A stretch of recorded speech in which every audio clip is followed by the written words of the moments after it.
నమస్తే, welcome to Suman TV. ఒకప్పుడు మనం క్యాన్సర్ అని అంటే మనకి బ్లడ్ క్యాన్సర్ మాత్రమే తెలిసేది. బట్ ఇప్పుడు క్యాన్సర్ అంటే మన బాడీలో ఉన్న ప్రతి ఆర్గాన్‌కి ఒక క్యాన్సర్ చొప్పున వచ్చేస్తుంది. సో స్త్రీ పురుషుల్లో ఇద్దరిలో చూసుకున్నట్లయితే ఎటువంటి క్యాన్సర్స్ అనేవి వస్తూ ఉన్నాయి. సో ఎలాంటి స్క్రీనింగ్స్ అనేది మనం చేయించుకోవాల్సిన అవసరం ఉంటుంది. సో వేటికి వ్యాక్సిన్స్ కూడా మనకి అందుబాటులో ఉన్నాయి అండ్ చికిత్సా విధానాలు. సో వీటన్నిటి గురించి తెలియజేసేందుకు మనతో పాటు ఉన్నారు doctor Ramavath Dev, senior consultant medical oncology from Medicover hospital, Visakhapatnam.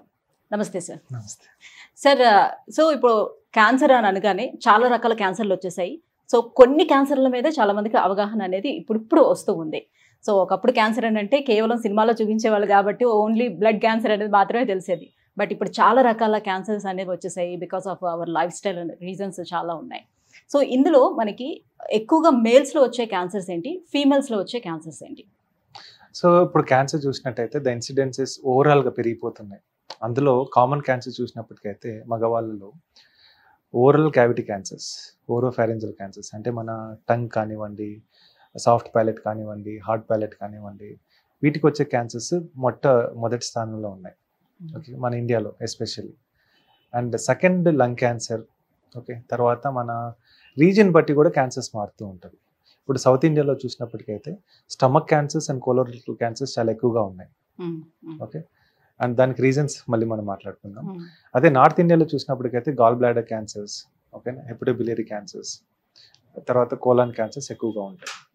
Okay, maybe we can వాళ్ళ డైటరీ హ్యాబిట్స్ చూసుకోండి, దానివల్ల క్యాన్సర్ ప్రభావం ఉంటుంది. సో ఓవరాల్గా మనకు oral cavity cancers, lung cancers, stomach cancers and colorectal cancers, ఇవి 4 మన మగవాళ్ళలో కామన్గా కనిపిస్తూ ఉంటాయి. ఓకే, అండ్ అర్బన్ పాపులేషన్లో వచ్చినప్పటికైతే ప్రోస్టేట్ క్యాన్సర్ సంఖ్య కూడా ఎక్కువగా ఉంటుంది. అండ్ ఇప్పుడు ఆడవాళ్ళలో చూసినప్పటికైతే breast cancer, the most common cancer breast cancer. అంటే ఇప్పుడు 100 మంది ఆడవాళ్ళ క్యాన్సర్ ఉన్న పేషెంట్స్ తీసుకుంటే ఆల్మోస్ట్ 30 మందికి బ్రెస్ట్ క్యాన్సర్ ఉంటుంది. ఇట్స్ దట్ ఫ్రీక్వెంట్, అంత కామన్గా అది. దాని తర్వాత cervical cancer, especially cervical cancer అన్నది మన రూరల్ ఇండియాలో ఉంటుంది.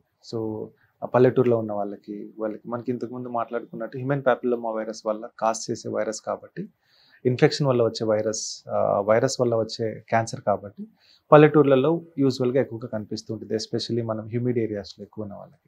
సో మేల్ అండ్ ఫీమేల్స్ ఇద్దరిలో కామన్ గా చూసేది కోలాన్ క్యాన్సర్ ఎక్కువ. అండ్ కోలాన్, ఎందుకంటే కోలాన్ ఇద్దరికీ ఉంటుంది. Colorectal cancers, lung cancers, stomach cancers, ఇది ఇద్దరిలో రావచ్చు. అండ్ ఆడవాళ్ళకి స్పెసిఫిక్గా వచ్చేది ఏంటంటే బ్రెస్ట్ క్యాన్సర్ ఒకటి, ఓవేరియన్ క్యాన్సర్, ఎండోమెట్రియల్ క్యాన్సర్ కామన్గా. మగవాళ్ళలో ఓరల్ క్యావిటీ క్యాన్సర్. స్త్రీలలో వచ్చేటువంటి ఈ క్యాన్సర్స్ కి మెయిన్ రీజన్స్ ఏముంటాయి ఒక్కొక్క దాని గురించి?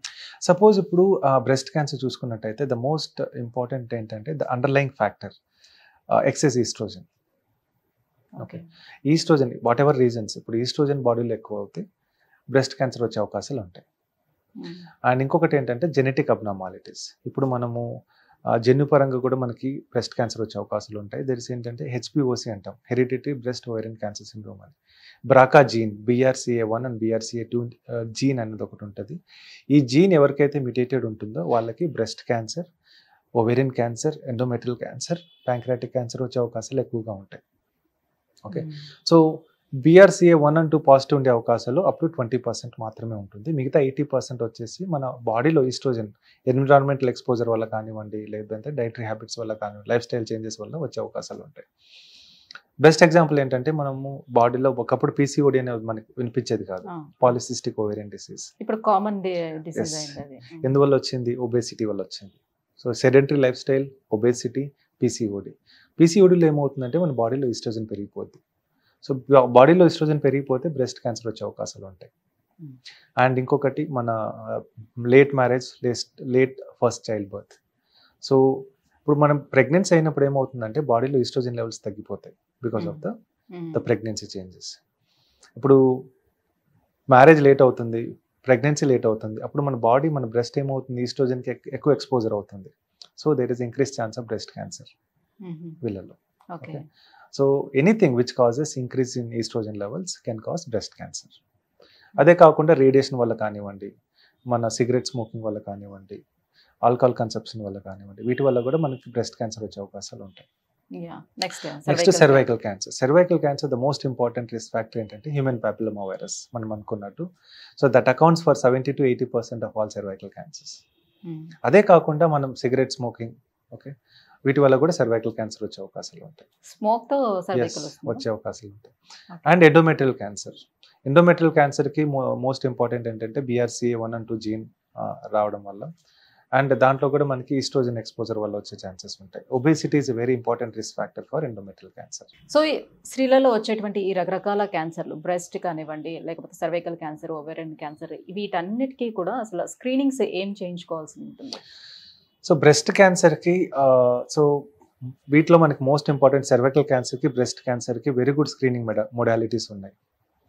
And we can diagnose cancer at an early stage. So ఇప్పుడు మొదట బ్రెస్ట్ క్యాన్సర్ చూసినట్టయితే మ్యామోగ్రఫీ అందరూ వినే ఉంటారు. మ్యామోగ్రఫీ అంటే ఏం లేదు, just it's a kind of x-ray. మనం చెస్ట్కి ఎలాగ ఎక్స్రే తీసుకుంటామో మనం బ్రెస్ట్కి కూడా ఎక్స్రే లాగా తీసుకుంటాం. ఒకప్పుడు ప్లెయిన్ మ్యామోగ్రఫీ ఉండేది, దెన్ 2D మ్యామోగ్రఫీ వచ్చింది. ఇప్పుడు మనం we are talking about 3D mammography. 3D mammography అంటే మనం బ్రెస్ట్ టచ్ చేయకుండానే మొత్తం 3 డైమెన్షనల్లో బ్రెస్ట్ మొత్తం ఇమేజింగ్ తీసుకుంటుంది. ఒకప్పుడు 2D మ్యామోగ్రఫీ ఏంటంటే బ్రెస్ట్ని కంప్రెస్ చేసి తీసుకునేది. So it was painful. 3D mammography is like మొత్తం అదే రొటేట్ తీసుకొని మొత్తం బ్రెస్ట్ని మనకు ఇబ్బంది కలగకుండా తీసుకుంటుంది. And the quality is good. దాంట్లో చిన్న చిన్న ఏదున్నా కూడా మనకు తెలిసిపోద్ది. యూజువల్ గా 45 years నుంచి చేసుకోవాలి. 45 years దాటిన తర్వాత once in 2 years ఒకసారి చేసుకుంటే మనకి బ్రెస్ట్ క్యాన్సర్ ఏదైనా వస్తే అర్లీ స్టేజ్లో మనం డిటెక్ట్ చేసుకోవచ్చు. అంటే బిఫోర్ రాదన్నా? బిఫోర్ వచ్చే ఛాన్సెస్ తక్కువ. సపోజ్ ఇప్పుడు ఎవరికైనా మనకి జెనెటిక్ BRCA1 and 2 పాజిటివ్ ఉందనుకోండి, ఓకే, BRCA1 పాజిటివ్ ఉన్న వాళ్ళకి అర్లీగా వచ్చే ఛాన్సెస్ ఉంటాయి. Then we start screening little early. So most of the patients 40 తర్వాతనే వస్తుంది. కాబట్టి ఎవరికైనా ఫ్యామిలీ హిస్టరీ ఉంటే we start early. Family history లేదనుకోండి 40 to 45 years లోపు స్టార్ట్ చేస్తే సరిపోద్ది. So mammographies for breast cancer. Apart from that, cervical cancer. Cervical cancer we have 2 tests. One is pap smear and the other one is HPV DNA testing. Okay. So pap smear అంటే just spatula ఉంటుంది, wooden spatula ఒకటి. And cervix ఏదైతే గర్భసంచి ముఖద్వారం నుంచి mucosal స్క్రేపింగ్స్ కొద్దిగా తీసుకొని ఒక స్లైడ్ మీద స్ప్రే చేసి మైక్రోస్కోప్లో చూస్తాం. చూసిన తర్వాత అక్కడ నువ్వు ఇంతకుముందు చెప్పుకున్నట్టు ఏంటంటే అది హ్యూమన్ పాపిలోమా వైరస్ డిఎన్ఏలో ఉంటే సెల్ అబ్నార్మల్గా మారుతుంది. నార్మల్ సెల్ క్యాన్సర్ సెల్గా మారడానికి 15 to 20 years పడుతుంది. సో ఆ ప్రాసెస్లో ఉందా లేదా, ఆ సెల్ నార్మల్గా ఉందా లేదంటే క్యాన్సర్ ముందు స్టేజ్లో ఉందా లేదా అన్నది మనం బిఫోర్ ఐడెంటిఫై చేస్తాం. ఆ ప్రాసెస్లో ఉంది అంటే మనం సర్జరీ చేసుకుంటే మనం క్యాన్సర్ రాకుండా కూడా ఆపగలుగుతాం. So that is pap smear. ఒక్కసారి పాప్ స్మియర్ చేస్తే దాని వ్యాలిడిటీ 3 years వరకు ఉంటుంది. అంటే ఇప్పుడు పాప్ స్మియర్ చేయించుకుంటే నెక్స్ట్ 3 years వరకు you can stay comfortable. Next 3 years వరకు నాకు క్యాన్సర్ రాదు, ఎవ్రీ ఇయర్ చేసుకోవాల్సిన అవసరం లేదు. అదే ఒకవేళ 3 years కూడా నాకు ఒకసారి వద్దు అనుకుంటే HPV DNA టెస్ట్ ఒకటి చేయించుకుంటే దాని వ్యాలిడిటీ 5 years వరకు ఉంటుంది. అంటే ఒక్కసారి HPV DNA చేయించుకుంటే నెక్స్ట్ 5 years వరకు మనకి క్యాన్సర్ రాకుండా ఉంటుంది. You can stay comfortably next 5 years వరకు నాకు సర్వైకల్ క్యాన్సర్ రాదు అన్నట్టు.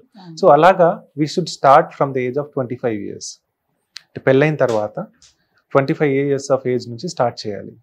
If you are adopting pap smear once in 3 years, HPV DNA అయితే once in 5 years. Then ovarian cancers next. ఓవేరియన్ క్యాన్సర్స్కి మనకి రికమెండెడ్ టూల్స్ ఏమీ లేవు, but somebody has risk factors. ఇప్పుడు జెనెటిక్ టెస్ట్ ఎవరికైనా లైక్ BRCA1 and 2 ఉందనుకోండి, వాళ్ళకి మేము ఇయర్లీ CA-125 చేస్తాం, బ్లడ్ టెస్ట్ ఒకటి. దాని తర్వాత అల్ట్రాసౌండ్ ఒకటి చేసుకుంటాం, ఏదైనా అబ్నార్మాలిటీ ఉందా లేదా చెక్ చేసుకోవడం తప్ప ఇంకేం లేదు. That also we start at the age of around 40 years, 30 to 40 years లో స్టార్ట్ చేస్తాం.